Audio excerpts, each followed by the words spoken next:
Welcome to Fatima. Today, I'm John Veneri, editor of Catholic Family News, and I'm sitting in for your regular host, Father Nicholas Gruner. We're continuing our discussions with Colleen Hammond, author of this book, Dressing with Dignity, that covers a lot of ground. Not only the book does, but also the various conversations that we have. Because when you talk about femininity, when you talk about motherhood, when you talk about these things, in a certain sense, you're talking about everything. Because everything comes back to the family and to motherhood and to the basic differences and the complementariness of man and woman. But as we talked about in previous programs, today's society wants to have this so-called equality, meaning that the woman just does what the man does.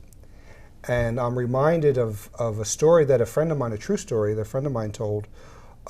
He had been a policeman, and this woman was a policeman too. Well, this woman, he happened to start dating, and he happened to get serious about, and she got serious about him, and ended up being engaged to one another. They were fiancés.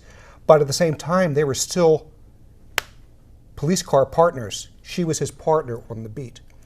And he told me, he said, you know, if my buddy is a man, my police buddy is a man, and he confronts a criminal or an outlaw or something like that, and that criminal slugs him, well, police protocol is you don't seek revenge, you just restrain him and get him into the car, and you're done.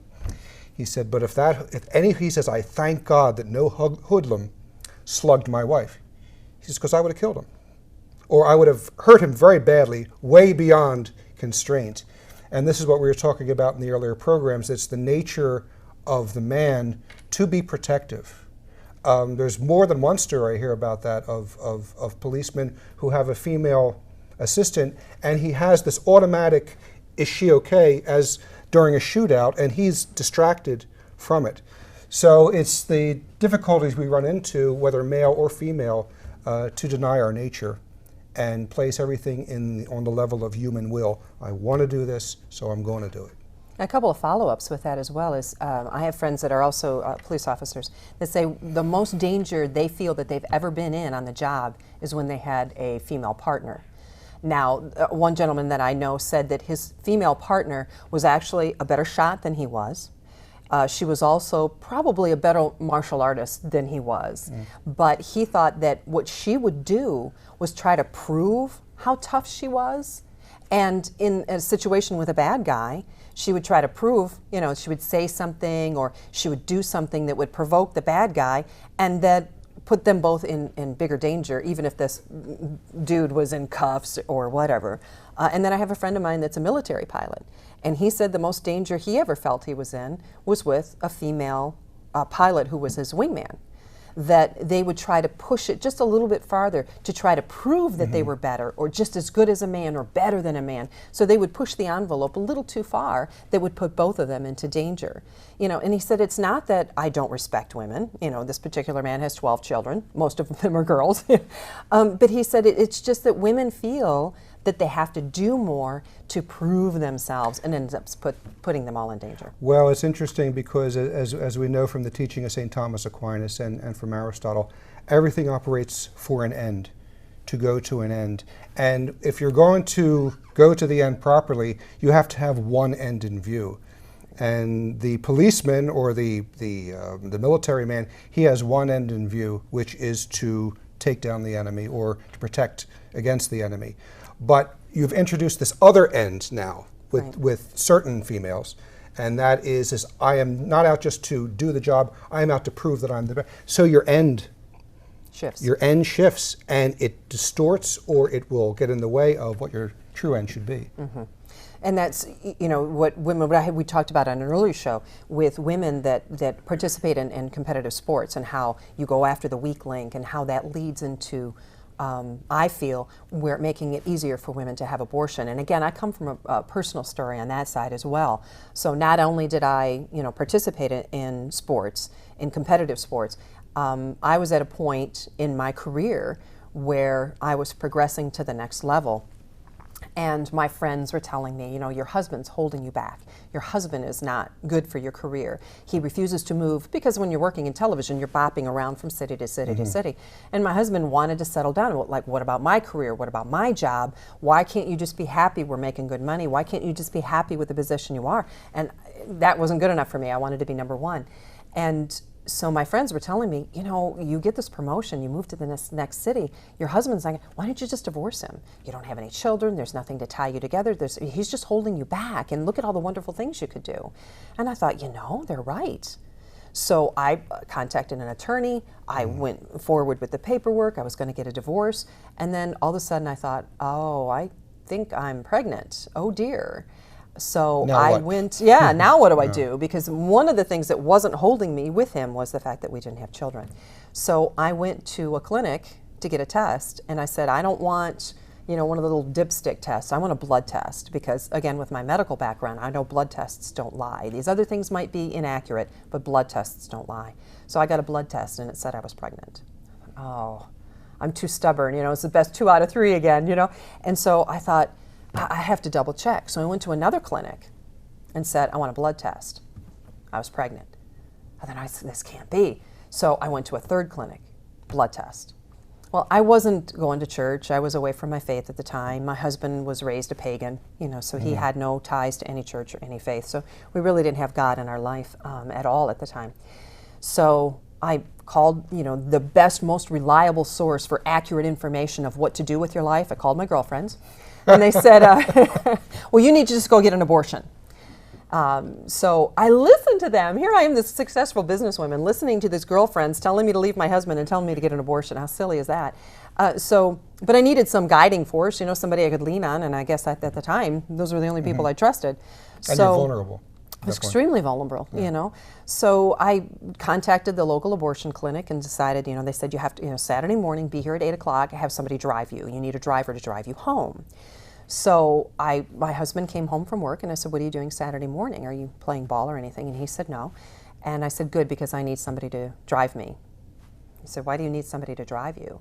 I said, well, I'm going to the abortion clinic. He said, why are you going to the abortion clinic? I said, well, I'm going to get an abortion. He said, I didn't know you were pregnant. Well, so it's none of your business. It's my body. I can do with my body what I want to do with my body. And it's the same thing I hear now with women and modesty issues. I can wear what I want. It's my body. It's other people's problem, not mine. So, you know, it's all these lies that they fill you with. So there was a number of heated arguments during the week. My husband didn't want me to get an abortion. He didn't want me to go through with it. And I kept coming back with, it's my body, it's my choice, it's, you know, all the lines. All the talking points. All the talking points, exactly. So Saturday morning comes, he drives me, finally agrees to drive me to the clinic. And the first thing that happens, I sign in, and they give you a little pill cup, a little glass of water and a little pill cup, and, you know, here, take this, and it's Valium to calm you down. I mean, just as soon as you walked in the door, that was their standard procedure. So there's this whole room of girls, and we're all getting all drugged up, you know. And then they take you into this room where the facilitator will explain the procedure. And so we were all sitting in this big circle. There was about 30 of us. And I was furthest from the door, like directly across from the door. And of course, the facilitator sat in front of the door, kind of blocking the door. So she starts going through and explaining the procedure and how the tissue was going to be removed. And it's like the happiest day of our life, you know. And I'm looking around the circle of these other women. No one was happy. They didn't look like this was the happiest day of their life. And I thought, why is this facilitator lying? Why, you know, sounds like we're getting our fingernails clipped. You know, it's just a standard thing for her, where the tissue is going to be removed. Well, I was a pre-med student. I thought, this isn't just tissue. This is a developing baby. You know, why is she lying? And it all started to hit me. You know, I thought, well, no wonder they give you Valium, you know, because I'm thinking, oh, I'm getting really loopy here. And I started to get really lightheaded, and I thought I was going to pass out. So I put my head down to allow some of the blood to come back up into my head so I didn't faint. And the girl to my right leaned over, and she said, hey, are you okay? And I said, no, I'm not. I can't go through with this. I can't do this. And she said, really? Why not? I said, well, she's lying. She's talking about tissue, and she's, you know, it's standard. It's not. This is a major procedure. This is a real medical, you know, procedure, and they're giving us drugs, and and I said, she's lying to us. This is a baby. I can't go through with this, so I'm going to leave. She went, oh, can I come with you?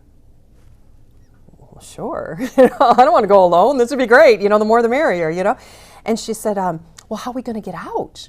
She's blocking the door. And I said, well, I don't know. What do you think we should do? She goes, I don't know. We have to get by her some way. And while we're talking, the girl to my left kind of taps me on the shoulder and leans over and says, what are you guys talking about? I said, well, we're not going to go through with this. We're going to leave. She went, oh, can I come with you too? Mm. And it's one of those things in my life that, how you look back and things that you regret. And it's one of the biggest regrets in my life because nobody in that room really wanted to be there. So the girl to my left was like, well, so how are you guys going to get out? And I said, I don't know, that's what we're discussing. And she said, well, it's going to be kind of hard because she's blocking the door. And I said, I know, that's what we're trying to figure out. And so we kind of linked arms and we just sat there for a second. And like I said, I was away from the church and, at the time, I still had this very strong devotion in a way to Our Lady of Fatima since I was 10 years old and praying the rosary every night. And as I got older, I wasn't going to Mass, I wasn't attending church. But it was a habit, a good habit, that I still have to this day, where I'd lay in bed at night, I got 10 fingers, and I could pray the rosary, and it just became a mantra the older I got, and then I wasn't going to church. It was a way to fall asleep. It was just a habit, but it was a way our Blessed Mother just kind of pulled me back in slowly, slowly. So at that point, I bowed my head, and I prayed a real prayer from my heart. I said, please, God, get me out of this. And it was at that moment I just got this surge of energy. And then I stood up. I didn't know what it was at the time, but I know now, I got this surge of energy, and I stood up and took these two little girls with me, and I made my way across the room. I was heading straight to that door, and nothing was going to stop me until the door opened. And a woman stepped in, and we froze, and we stopped in the middle of the room. And, you look at that mob mentality, that group mentality. Yeah. You don't want to stand out. You don't want to do anything different. And to this day, I wonder, why did I stop? What was I afraid? It's that authority figure. Was I afraid they were going to pull a gun on me and tell me to sit back down? It is Texas after all. Who knows? And we stopped, and we just, all of us just froze and looked at this woman that came into the room, and she said, is there a Colleen in here? And I said, yes, that's me. And she said, honey, you're not pregnant. Mm. Now, I had 3 blood tests, and blood tests don't lie. And the girl to my left, I don't know why, but she went back and sat down.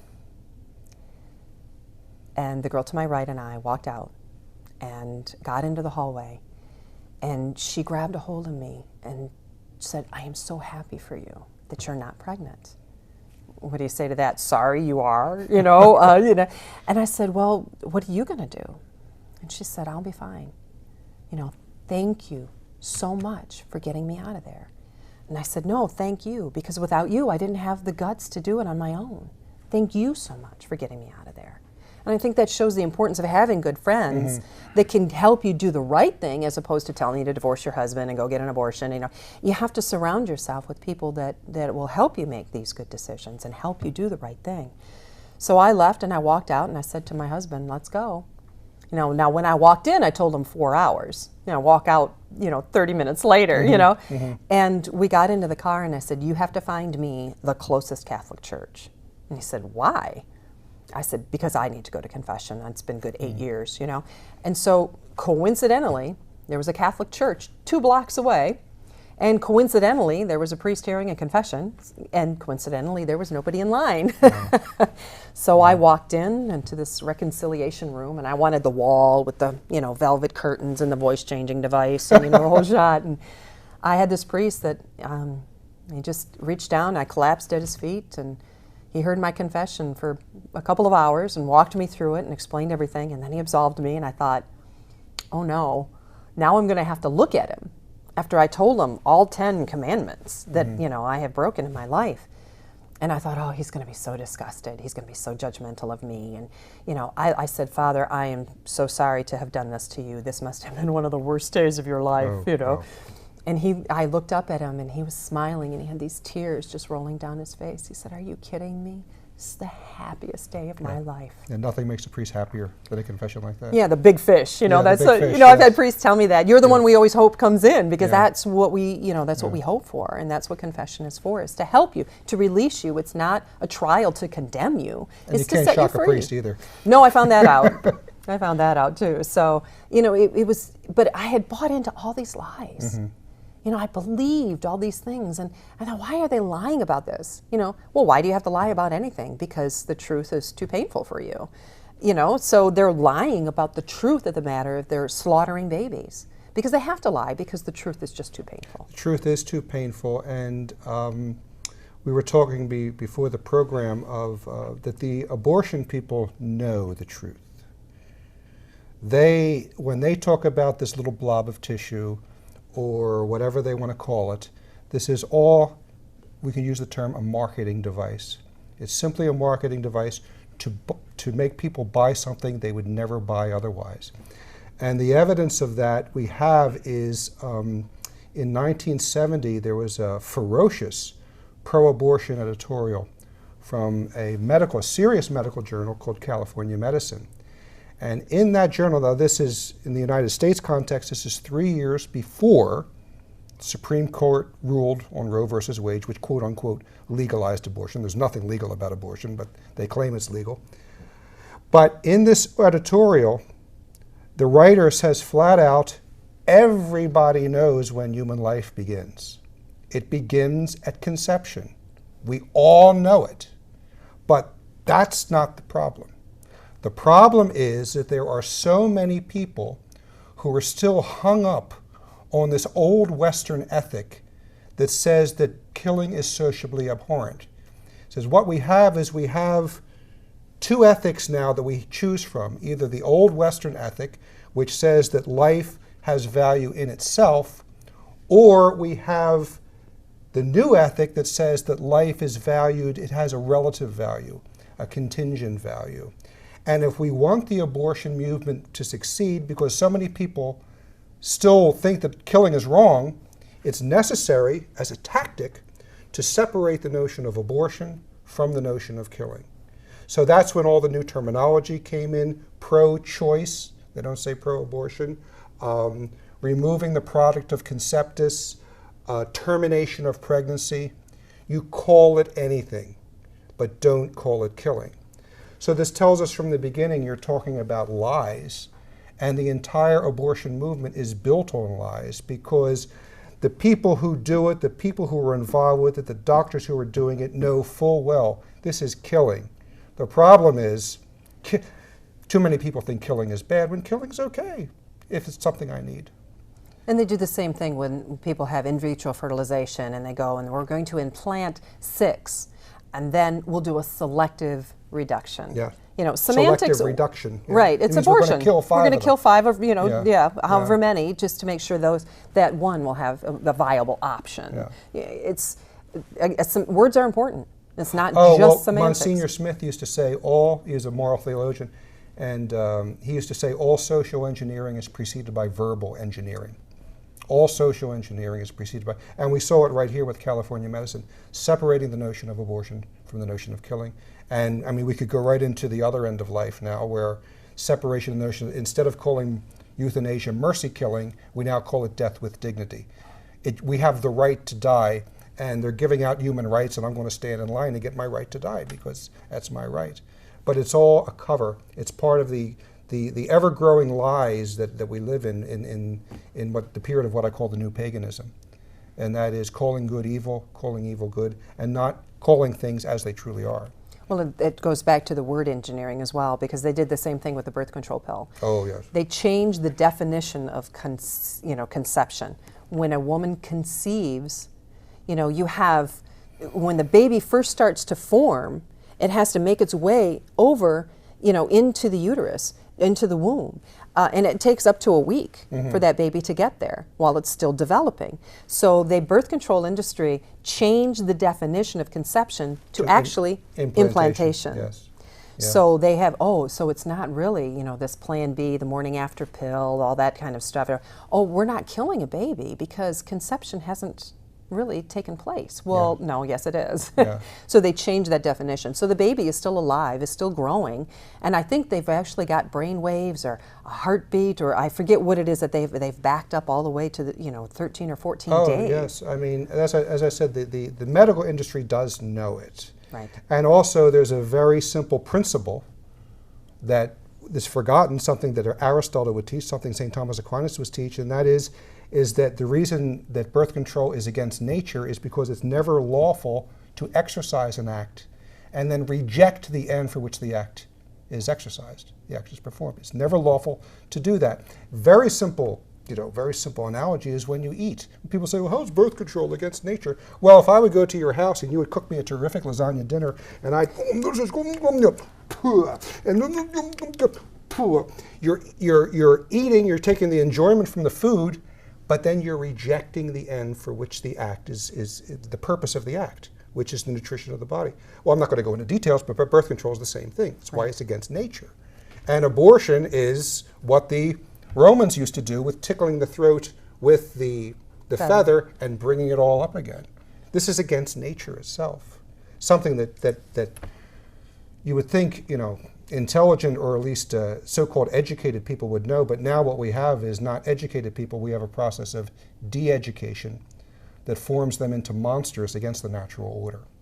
And somehow all with that, you talked about the ends, but how all with that has come, against the church and against nobody can tell me what to do. My truth is my truth, and it's only for me. Oh, there's no objective truth. It's just, yeah. Yeah, and anymore, nobody wants to accept any objective truth. I still run into that problem with women when we're talking about modesty, and there being objective standards and an objective idea of what modesty is. And Pope Pius XII said, it does not change with the times. It does not change with fashion.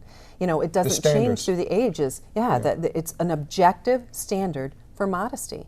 And it doesn't mean, one of the first things they did when they would go into some of these cultures where, in the very hot areas around the equator, where they would go in and culturize these people and bring them up, the first thing they did was put clothes on the women. Well, now we're told, oh, we can't do that. That's just their culture. You're taking your standards of modesty, well, they're God's standards, and enforcing them on another culture when that's not their cultural identity. Well, I could name some cultures where cannibalism was part of the cultural identity.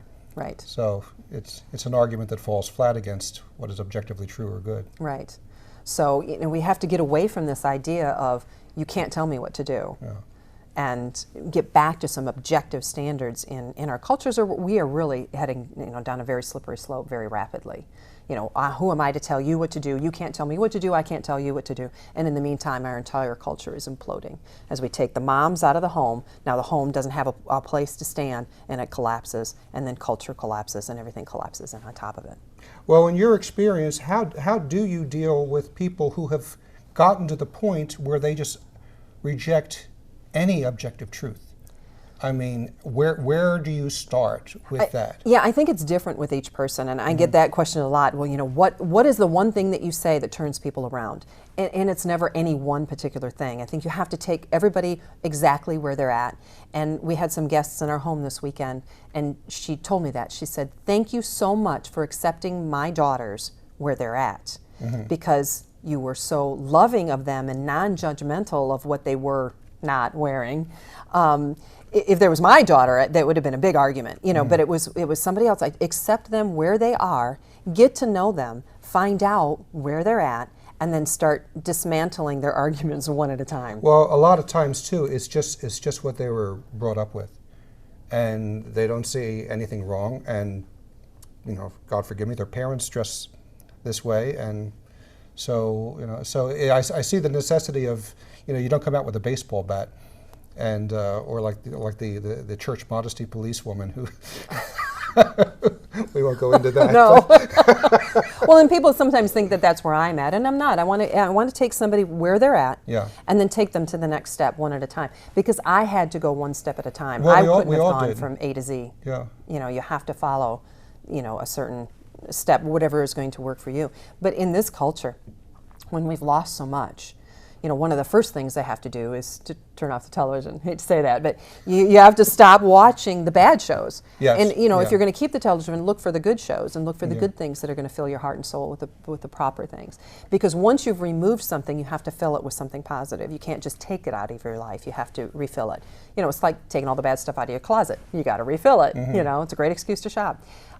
So it's the same thing with the culture. We have to remove the negative influences. Now, the things we watch on television, are these the people we'd invite into our homes, have them over for dinner, encourage our children to get to know them? Oh, well, it's just a television show. It's okay. No, it's not.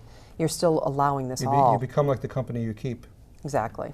Well, it's one of the wonderful things, one of the many wonderful things about Our Lady's Visitations of Fatima. Because in the beginning, I mean, one of the many reasons why we know the Fatima message is true is because in the beginning of the 20th century, when nobody in the natural order could foresee the tremendous chaos that would erupt, she gave us the warnings and the answers to the crisis that we faced at the end of the 20th century, including the Catholic belief in the basic articles of the faith, such as the Blessed Sacrament, the Rosary, confession, all part of the 5 First Saturday devotions. Details about fashions. Certain fashions will be introduced that will offend our Lord very much. And I see Our Lady of Fatima as kind of, you know, our Lord said, whatever you ask the Father, he already knows what you're going to ask, but ask anyway. He's going, and the same thing with Our Lady. She foreknew. She knew ahead of time what she needed, and she gave us the answer ahead of time. So this is the glorious thing about Our Lady of Fatima. This is the reason why this apostolate exists, to promote the message of Fatima and the full Catholic faith that it embraces, and also the full common sense of the natural law that should be part of the thinking of any Catholic. So thank you, Colleen, for being with us. Thank you. And we'll see you next time. I'm John Veneri, signing off for Father Gruner.